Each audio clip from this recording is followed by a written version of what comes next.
Chapter 11.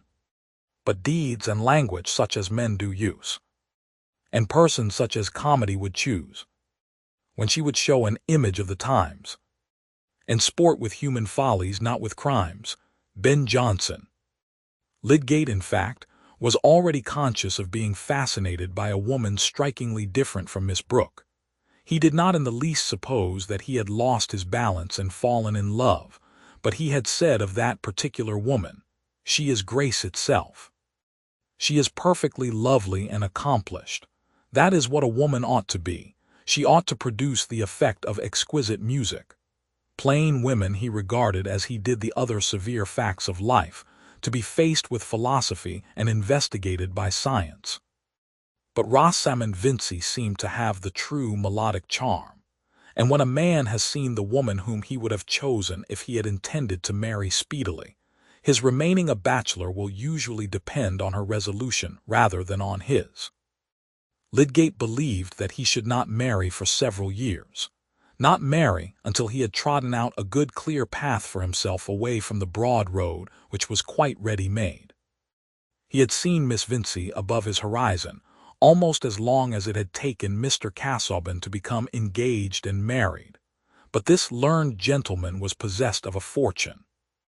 He had assembled his voluminous notes, and had made that sort of reputation which precedes performance, often the larger part of a man's fame.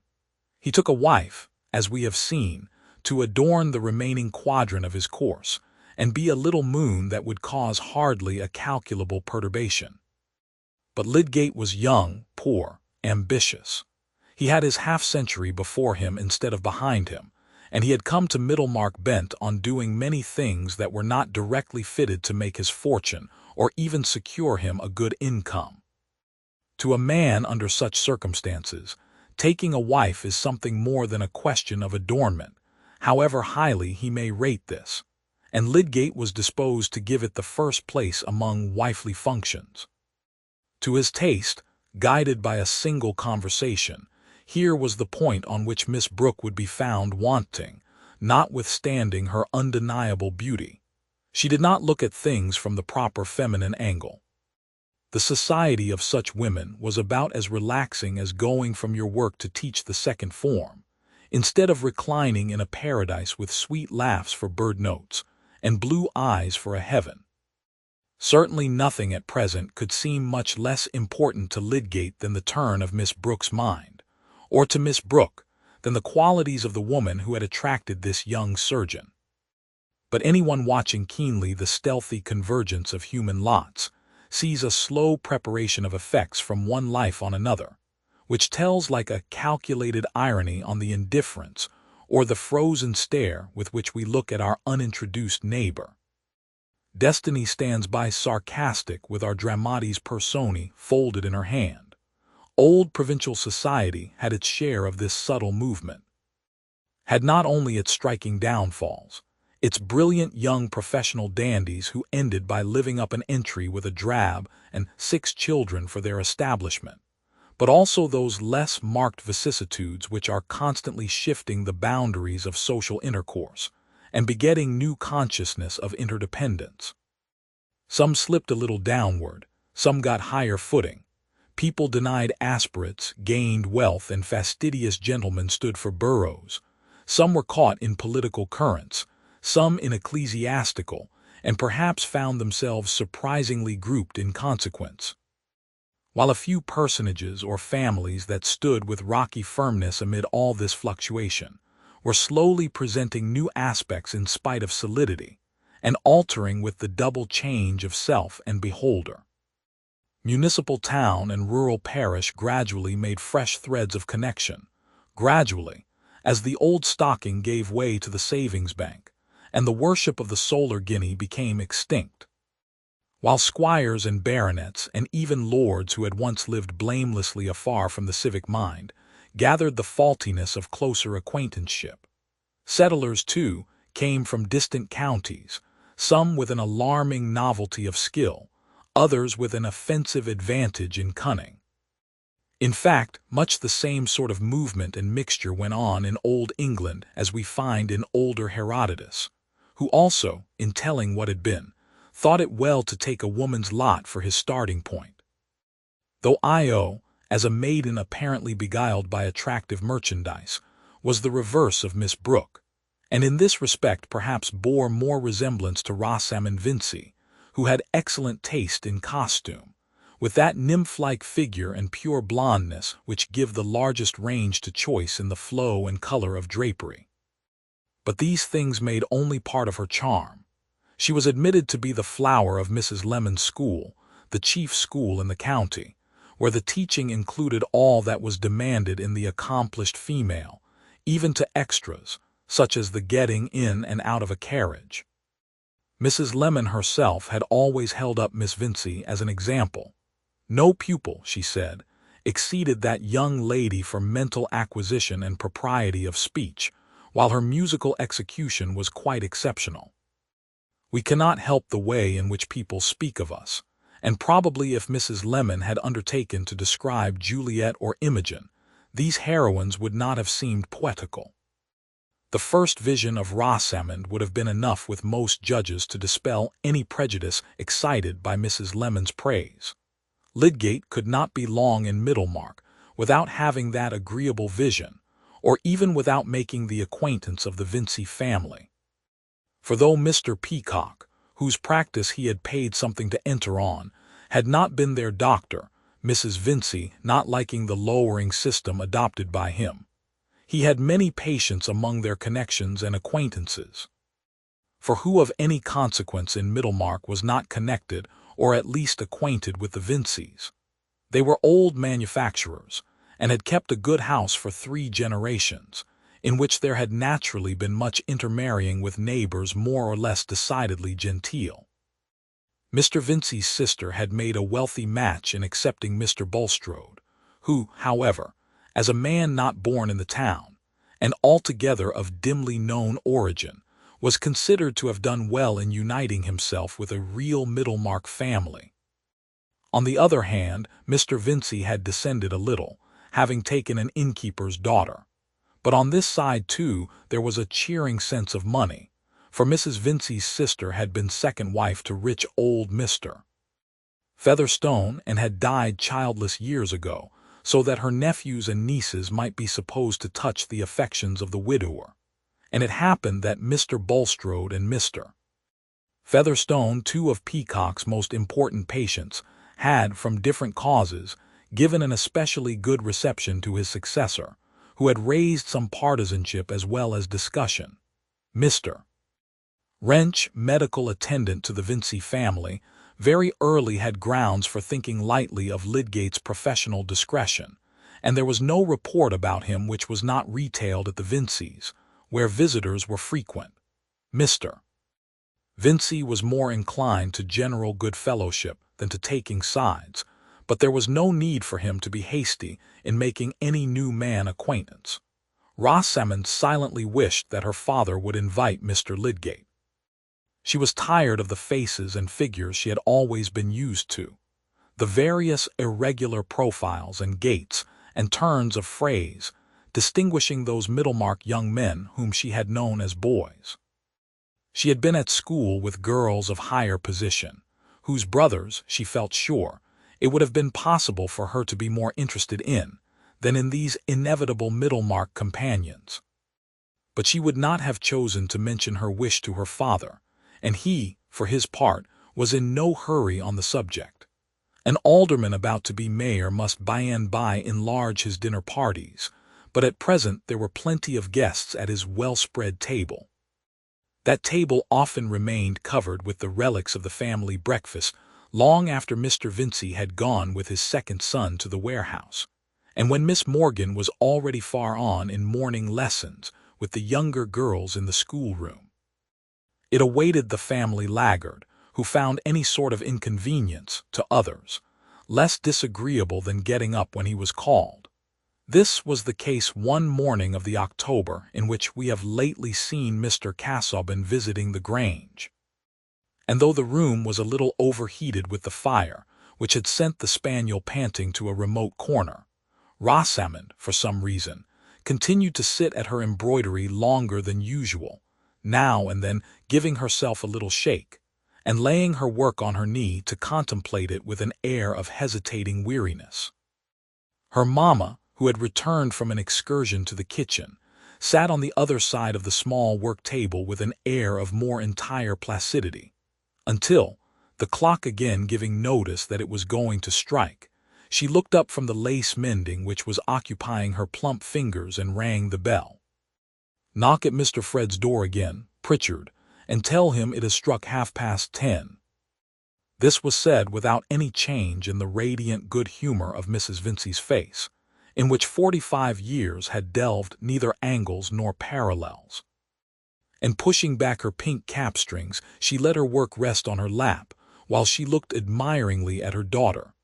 "Mamma," said Rosamond, "when Fred comes down I wish you would not let him have red herrings. I cannot bear the smell of them all over the house at this hour of the morning." "Oh, my dear, you are so hard on your brothers. It is the only fault I have to find with you. You are the sweetest temper in the world, but you are so tetchy with your brothers." "Not tetchy, mamma. You never hear me speak in an unladylike way." "Well, but you want to deny them things. Brothers are so unpleasant." "Oh, my dear, you must allow for young men. Be thankful if they have good hearts. A woman must learn to put up with little things. You will be married some day. Not to anyone who is like Fred. Don't decry your own brother, my dear. Few young men have less against them, although he couldn't take his degree. I'm sure I can't understand why, for he seems to me most clever. And you know yourself he was thought equal to the best society at college. So particular as you are, my dear, I wonder you are not glad to have such a gentlemanly young man for a brother. You are always finding fault with Bob because he is not Fred." "Oh no, mamma, only because he is Bob." "Well, my dear, you will not find any Middlemarch young man who has not something against him." But here Rosamond's face broke into a smile, which suddenly revealed 2 dimples. She herself thought unfavorably of these dimples, and smiled little in general society. "But I shall not marry any Middlemarch young man." "So it seems, my love, for you have as good as refused the pick of them. And if there's better to be had, I'm sure there's no girl better deserves it." "Excuse me, mamma, I wish you would not say the pick of them." "Why, what else are they?" "I mean, mamma, it is rather a vulgar expression." "Very likely, my dear. I never was a good speaker. What should I say?" "The best of them." "Why, that seems just as plain and common. If I had had time to think, I should have said, the most superior young men. But with your education you must know." "What must Rosie know, mother?" said Mr. Fred, who had slid in unobserved through the half-open door while the ladies were bending over their work, and now going up to the fire stood with his back towards it, warming the soles of his slippers. "Whether it's right to say superior young men," said Mrs. Vincey, ringing the bell. "Oh, there are so many superior teas and sugars now. Superior is getting to be shopkeepers' slang." "Are you beginning to dislike slang, then?" said Rosamond with mild gravity. "Only the wrong sort. All choice of words is slang. It marks a class. There is correct English. That is not slang." "I beg your pardon. Correct English is the slang of prigs who write history and essays. And the strongest slang of all is the slang of poets. You will say anything, Fred, to gain your point." "Well, tell me whether it is slang or poetry to call an ox a leg plater." "Of course you can call it poetry if you like." "Aha, Miss Rosie, you don't know Homer from slang. I shall invent a new game. I shall write bits of slang and poetry on slips and give them to you to separate." "Dear me, how amusing it is to hear young people talk," said Mrs. Vincey, with cheerful admiration. "Have you got nothing else for my breakfast, Pritchard?" said Fred, to the servant who brought in coffee and buttered toast, while he walked round the table surveying the ham, potted beef, and other cold remnants, with an air of silent rejection, and polite forbearance from signs of disgust. "Should you like eggs, sir?" "Eggs, no. Bring me a grilled bone." "Really, Fred," said Rosamond, when the servant had left the room. "If you must have hot things for breakfast, I wish you would come down earlier. You can get up at 6 o'clock to go out hunting. I cannot understand why you find it so difficult to get up on other mornings." "That is your want of understanding, Rosie. I can get up to go hunting because I like it. What would you think of me if I came down 2 hours after everyone else and ordered grilled bone?" "I should think you were an uncommonly fast young lady," said Fred, eating his toast with the utmost composure. "I cannot see why brothers are to make themselves disagreeable, any more than sisters." "I don't make myself disagreeable. It is you who find me so. Disagreeable is a word that describes your feelings and not my actions." "I think it describes the smell of grilled bone." "Not at all. It describes a sensation in your little nose associated with certain finicking notions which are the classics of Mrs. Lemon's school. Look at my mother. You don't see her objecting to everything except what she does herself. She is my notion of a pleasant woman." "Bless you both, my dears, and don't quarrel," said Mrs. Vincey with motherly cordiality. "Come, Fred, tell us all about the new doctor. How is your uncle pleased with him?" "Pretty well, I think. He asks Lydgate all sorts of questions and then screws up his face while he hears the answers, as if they were pinching his toes. That's his way. Ah, here comes my grilled bone. But how came you to stay out so late, my dear? You only said you were going to your uncle." "Oh, I dined at Plymdale's. We had whist. Lydgate was there too." "And what do you think of him? He is very gentlemanly, I suppose." "They say he is of excellent family. His relations quite county people." "Yes," said Fred. "There was a Lydgate at John's who spent no end of money.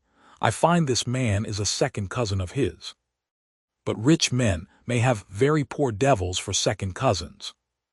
"It always makes a difference, though, to be of good family," said Rosamond, with a tone of decision which showed that she had thought on this subject. Rosamond felt that she might have been happier if she had not been the daughter of a Middlemarch manufacturer. She disliked anything which reminded her that her mother's father had been an innkeeper. Certainly anyone remembering the fact might think that Mrs. Vincey had the air of a very handsome, good-humored landlady, accustomed to the most capricious orders of gentlemen. "I thought it was odd his name was Tertius," said the bright-faced matron. "But of course it's a name in the family. But now tell us exactly what sort of man he is." "Oh, tallish, dark, clever, talks well, rather a prig, I think." "I never can make out what you mean by a prig," said Rosamond. "A fellow who wants to show that he has opinions." "Why, my dear, doctors must have opinions," said Mrs. Vincey. "What are they there for else?" "Yes, mother, the opinions they are paid for. But a prig is a fellow who is always making you a present of his opinions." "I suppose Mary Garth admires Mr. Lydgate," said Rosamond, not without a touch of innuendo. "Really, I can't say," said Fred rather glumly as he left the table and, taking up a novel which he had brought down with him, threw himself into an armchair. "If you are jealous of her, go oftener to Stone Court yourself and eclipse her." "I wish you would not be so vulgar, Fred. If you have finished, pray ring the bell." "It is true, though, what your brother says, Rosamond," Mrs. Vincey began, when the servant had cleared the table.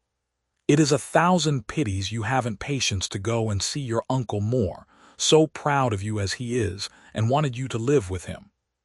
There's no knowing what he might have done for you as well as for Fred. God knows, I'm fond of having you at home with me, but I can part with my children for their good. And now it stands to reason that your Uncle Featherstone will do something for Mary Garth. Mary Garth can bear being at Stone Court, because she likes that better than being a governess," said Rosamond, folding up her work. "I would rather not have anything left to me if I must earn it by enduring much of my uncle's cough and his ugly relations. He can't be long for this world, my dear. I wouldn't hasten his end, but what with asthma and that inward complaint, Let us hope there is something better for him in another. And I have no ill will towards Mary Garth, but there's justice to be thought of. And Mr. Featherstone's first wife brought him no money, as my sister did. Her nieces and nephews can't have so much claim as my sister. And I must say I think Mary Garth a dreadful plain girl, more fit for a governess." "Everyone would not agree with you there, mother," said Fred, who seemed to be able to read and listen too. "Well, my dear," said Mrs. Vincey, wheeling skillfully, "if she had some fortune left her, a man marries his wife's relations, and the Garths are so poor and live in such a small way. But I shall leave you to your studies, my dear, for I must go and do some shopping." "Fred's studies are not very deep," said Rosamond, rising with her mamma. "He is only reading a novel." Well, by and by he'll go to his Latin and things," said Mrs. Vincey soothingly, stroking her son's head. "There's a fire in the smoking room on purpose. It's your father's wish, you know, Fred, my dear, and I always tell him you will be good and go to college again to take your degree." Fred drew his mother's hand down to his lips, but said nothing. "I suppose you are not going out riding today," said Rosamond, lingering a little after her mamma was gone. "No, why?" "Papa says I may have the chestnut to ride now. You can go with me tomorrow if you like. Only I am going to Stone Court, remember. I want to ride so much, it is indifferent to me where we go." Rosamond really wished to go to Stone Court, of all other places. "Oh, I say, Rosie," said Fred, as she was passing out of the room, "if you are going to the piano, let me come and play some airs with you. Pray do not ask me this morning." "Why not this morning?" "Really, Fred, I wish you would leave off playing the flute. A man looks very silly playing the flute. And you play so out of tune. When next anyone makes love to you, Miss Rosamond, I will tell him how obliging you are." "Why should you expect me to oblige you by hearing you play the flute, any more than I should expect you to oblige me by not playing it? And why should you expect me to take you out riding?" This question led to an adjustment, for Rosamond had set her mind on that particular ride. So Fred was gratified with nearly an hour's practice of "Ar hid why knows," "Ye banks and braes," and other favorite airs from his instructor on the flute, a wheezy performance, into which he threw much ambition and an irrepressible hopefulness.